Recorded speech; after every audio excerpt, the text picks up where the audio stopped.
Hello and welcome to another edition of Unvarnished. Today we are excited to have Thomas Freitag from Bubu.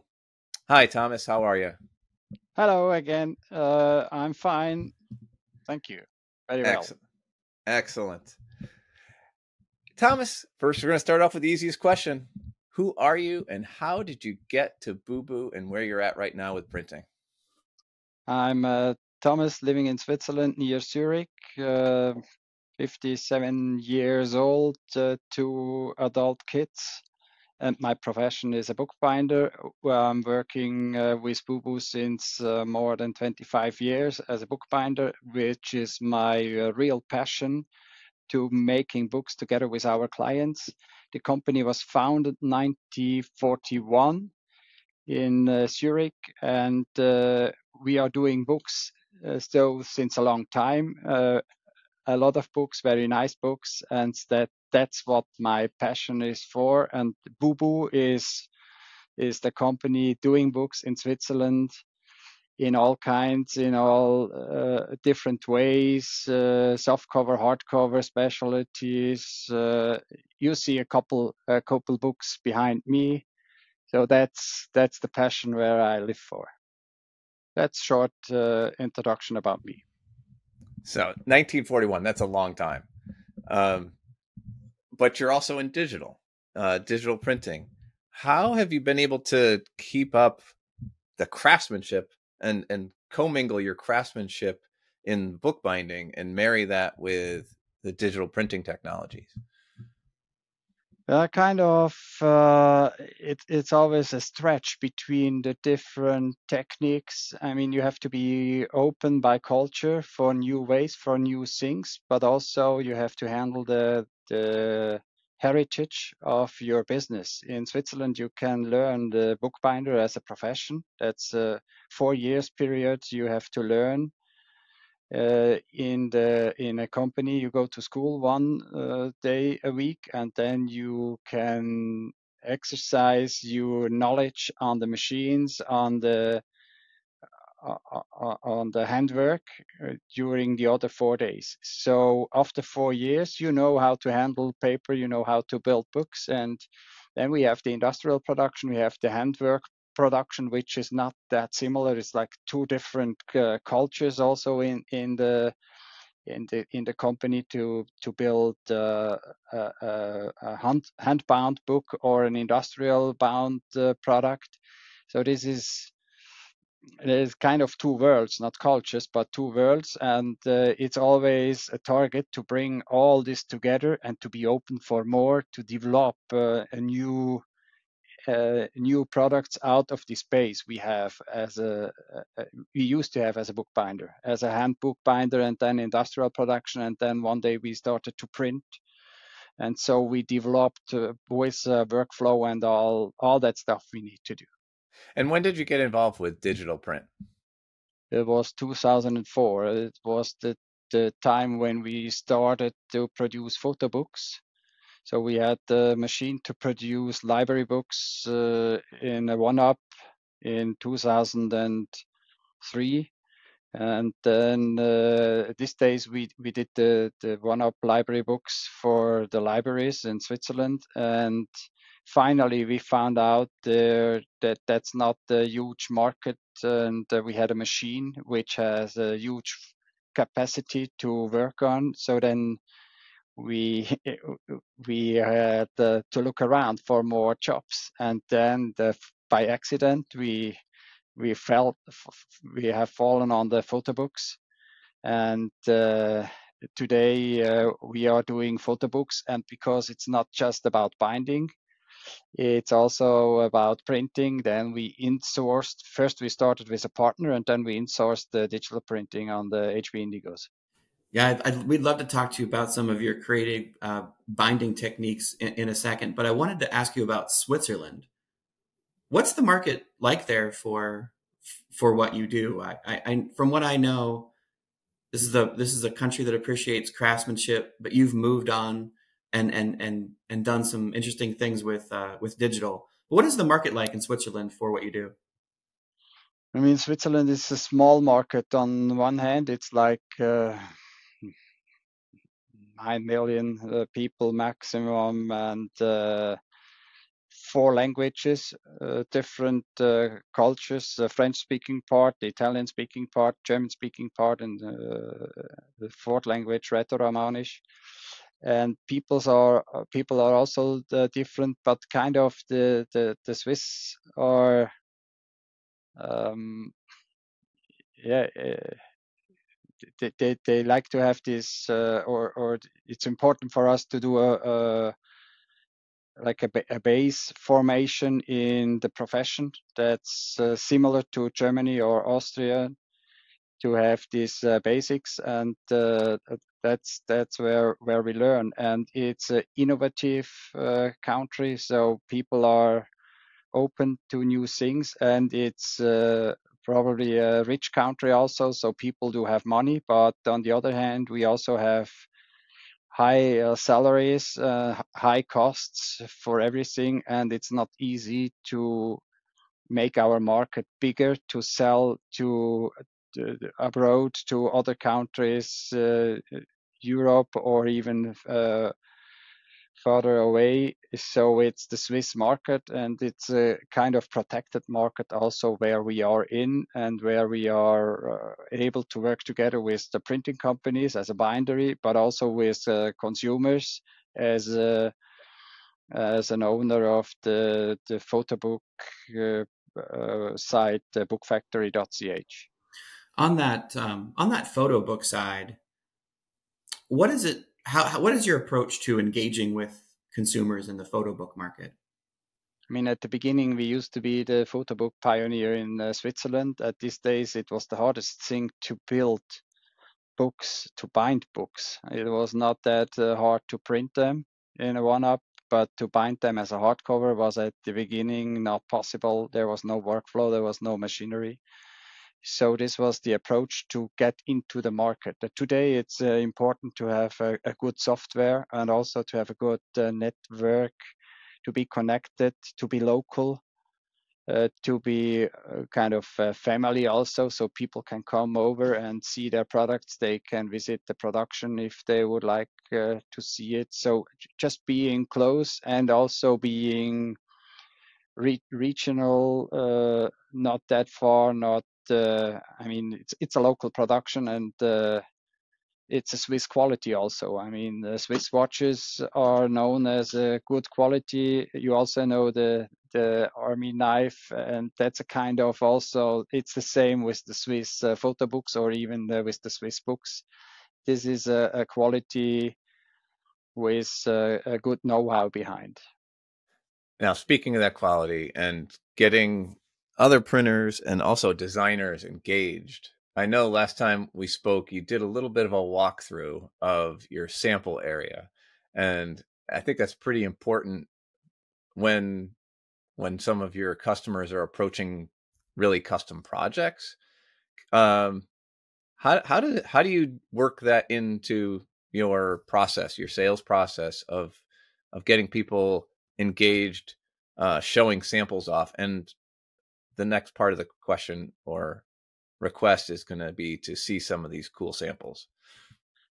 So sometimes customers really already do have a real idea what they want to have, and then we find out how could we make it happen with that budget they have, and with that paper they may like, and what could be the final product to finish a product like this. So there's an idea to have something, and they already know what they want, and then we construct it, and we do a dummy, or we make it a budget behind, and we finish the product. So we do it from A to Z.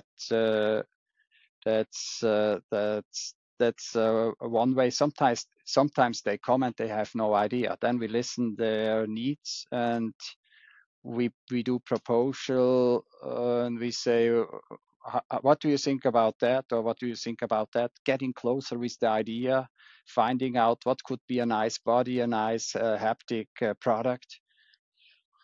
And there are so many ideas. As I showed you, we have this Bindorama. We call it Bindorama. You find it on bubu.ch in the section Bindorama. And there you have different filters. And you can, by example, see Japanese brochure or Chinese brochure or edge printing or Flettorello or flat book, whatever you like. And this is for inspiring people. And when people come over, we inspire them in our physical Bindorama. We show them all the different products. We ask questions. We ask about format, about paper, about the body, about needs. And then finally we do an offer, and most in the products we also can do the production. All right.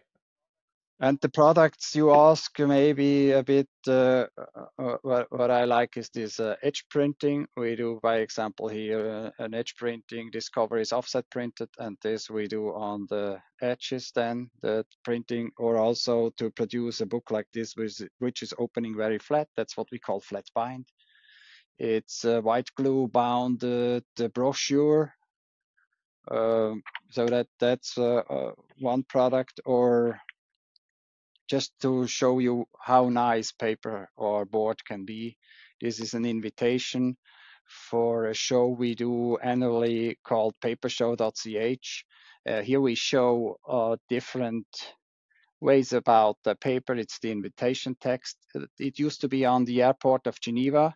So because the attendees came to the airport, we had the passport also for immigration. We had in here two cards. So that's the invitation we send out to the attendees. And in here you had the passport, and you can see maybe the laser die cutting number, and also the varnish. I don't know how good you can see it. And for immigration, on each stand you had the possibility to put a stamp on it.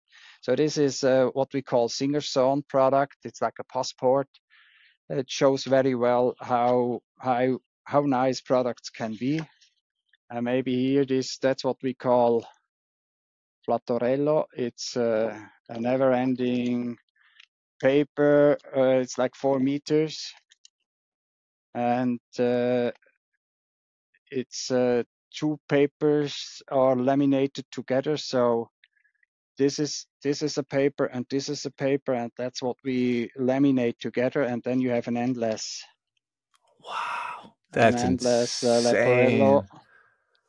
Or last thing, just to show you this lay flat book with a hardcover, cutting on 3 sides, edges black, which is done into a set or 2 books, Fire and Ring, giving a complete set about it's a cookbook, kitchen book for doing grill.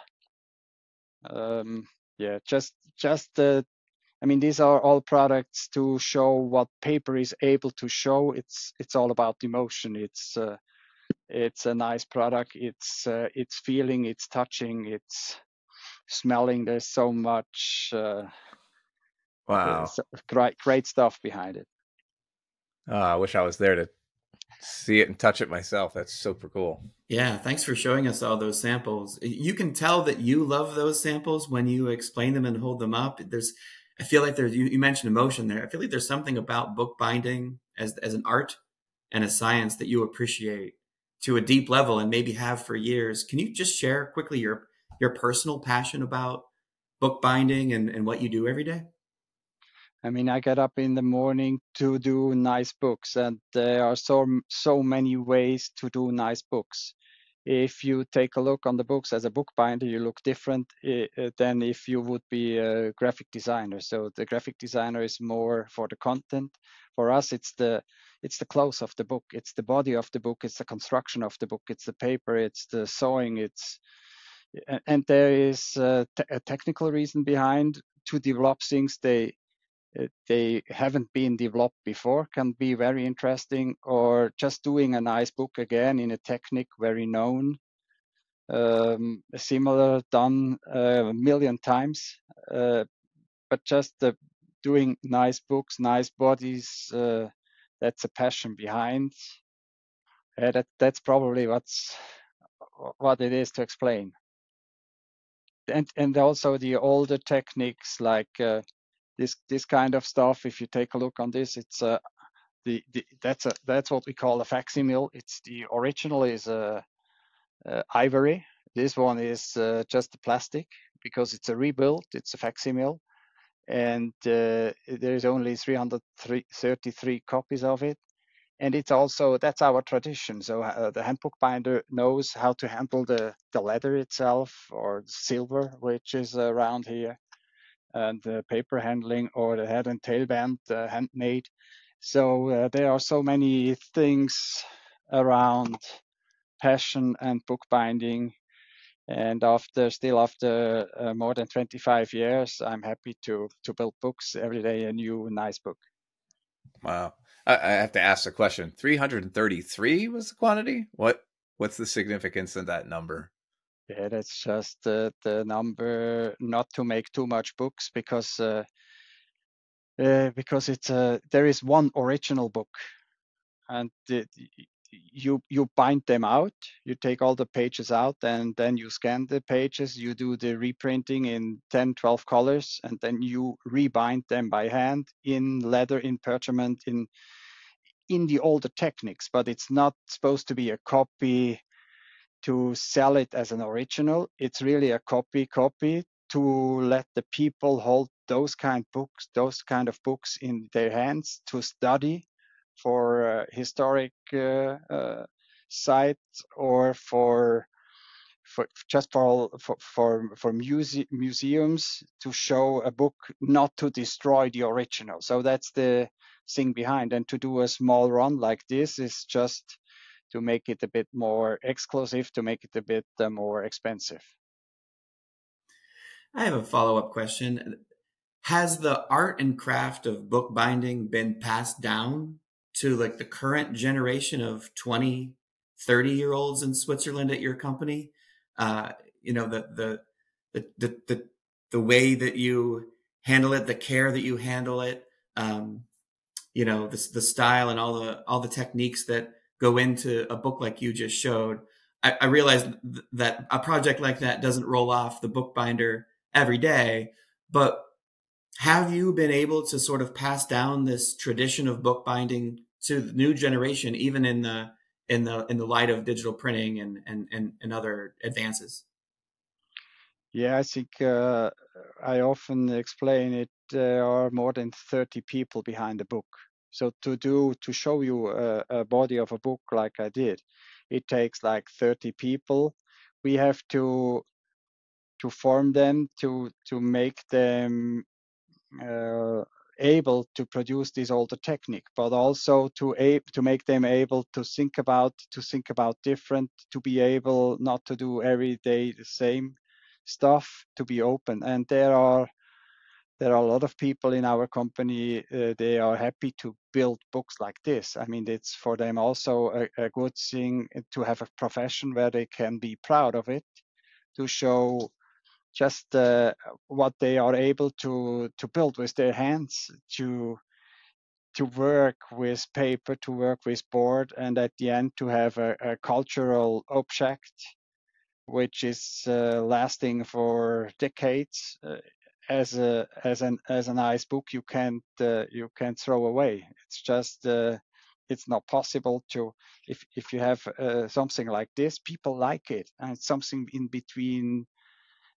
playing, looking, touching, and yeah. So we are happy that we are able to find people which are willing to conserve this know-how, but it's, as in other professions, not that easy to find a lot of very good people. So that's still work to do and to keep on going. My next question, I guess, is about sustainability. It's sort of a big topic right now. everywhere, and especially in the print industry. How is sustainability kind of changing how you approach books and how your customers are approaching books? We think first of all the runs are getting smaller, so don't produce too big runs, not to waste too much paper and products. This means the production wise is changing from offset to digital to inkjet to smaller runs. I mean, this is one thing. And then what we also try is to, since a long time, to work with FSC and PEFSC paper, and then also the corporate clients, they ask us for EcoVadis and other ESG instruments to show our commitment. So we put some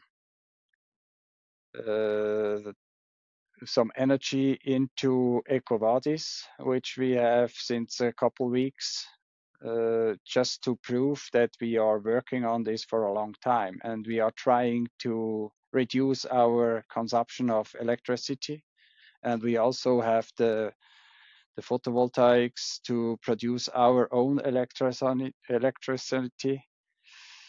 And when we are buying machines, we are trying to find a way buying machines they consume less than the others we had before. So we talk to our partners for the manufacturer of the machines to reduce the consumption also. So at the end, there is a fight between paper and electronics. So electronics tells us it's much better not to let die trees, but paper is probably the first, one of the first materials with a cycle, with this cradle to cradle idea, and you can recycle a paper so many times. If you bring it to recycle, normally you keep books because they are very nice, but if needed, then you can recycle them. And I mean, this question is open. We also think it's much better to learn out of a real book than out of an electronic book. And at the end, when we are talking about emails, if you have an email and you compare it with an email you just delete. The mailing you receive, I mean, just to show you another product, that's an invitation, a mailing we send out to customers. It's a box, white material with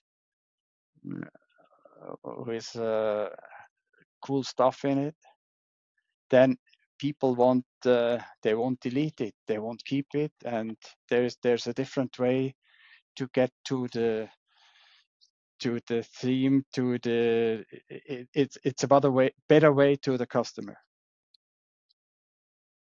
So that's about that. I don't know if this was your question. No, that's perfect. Yeah, I'd like to talk to you about archival storage for a minute. We noticed that was a service that you offer.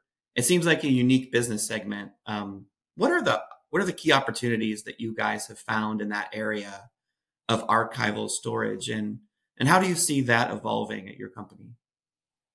I mean, at the beginning we just started as a hand bookbinder, and then we found out this market is not growing, but the market, industrial bookbinding, is growing. It's a couple years ago, and then over the decades the market wasn't growing, but we have been lucky and we found the photobook. So this photobook helped us a lot. And then a couple of years later, we had the opportunity to do archiving, and it's kind of closed. It's working with paper that we put in stock for our customers, and they don't have enough space. So we put it in. We do like an archive plan, and we do that as as a helping hand for the customer. And so it's just on one side, as I mentioned, a stretch because you do new things, but on the other side, it's also helpful when the margins or the market is not growing. Then you have other legs you can stand on, and it's helpful in times like we had with Corona to have different segments to stay healthy as a company. So that's a great diversification story. What's your future vision for Bubu for the next decade? I mean, for us, it's important to stay with books. We truly believe in physical communication, in nice products, in in bodies, and we still think there will be a market. The market will be smaller. We don't need any telephone book anymore. That's not necessary, but you still need communication stuff. You still need books. It's kind of like a good bottle of wine. Changing with a good book, you buy time to enjoy yourself, your time to read something, to just to enjoy. And this will stay for a long time. That's what we are sure. So that's our strategy. And knowing that the market is changing, the runs are getting smaller, and we are trying to do the things which are kind of hard to do. If it's too easy, everyone else could do it. But if you need some kind of know-how to produce a couple products, that's our market. We can do everything. That's what I do say often. We can do everything but cheap. I mean, in Switzerland, it's expensive, but we are trying, we are fighting hard to do new things, to develop things they haven't been before. And if we can keep this ongoing, then we will survive. And if not, then business will change. So for the moment, for us, it's clearly short runs, it's hardcover, it's high quality level products, what we want to do with a good service on our customers. If you could, this is an interesting question for a company that's so venerable and respected and has some age. What is your vision for the future? If you think about the company, say 10 years from now, what are you doing differently? Where do you hope to go next? What avenues are you kind of pushing next? Yeah. Yeah, this is a difficult question because we don't know how it's gonna change. But I think, I mean, 10 years is a long period. Our market will change, but still there will be books, there will be communication. There is nothing we see yet coming up really new, but changing technology like inkjet and small runs. And for us, I mean, this is technique-wise, but one of the most important things is to be able to have a workflow to do this API production. This is a key issue, key for future, to be able to produce in 10 years with affordable cost. This is, I mean, for us, one of the biggest challenge is having very complex books. And you may produce on the machines like 2 hours, but till you get on the machines, you need so much time. And we have to learn that to sell our know-how. When the runs are getting smaller, you are not able to let you pay this know-how through the production. So you have to make the money beside. And what we learned that the customers are willing to pay for it because they know we have the know-how, the expertise here to help them to do an extraordinary product. So this is probably production with a helping hand, which has to be paid. If you ask me, how could business be in 10 years? Still production, but we have to learn to let the customers pay. And the old technique, traditional printing branch is not able today to make pay their customers for the things, for the stuff they ask. And that's what we all have to learn, that the things have to be paid. Excellent. Thank you. Got a couple more questions for you. This one's a little kind of fun. So I was poking around the Bubu website. Okay. And I need to ask. I'm going to share this on the screen. I mean, that's the way we work. You see, there's the boss is standing on the left side. He's making with his hand in this way, and then the whole company is sitting behind the window. That what you see up there is Buchbinderei. That's a binding company in German. And in the center, you see Buchbinderei Burkhardt. This is the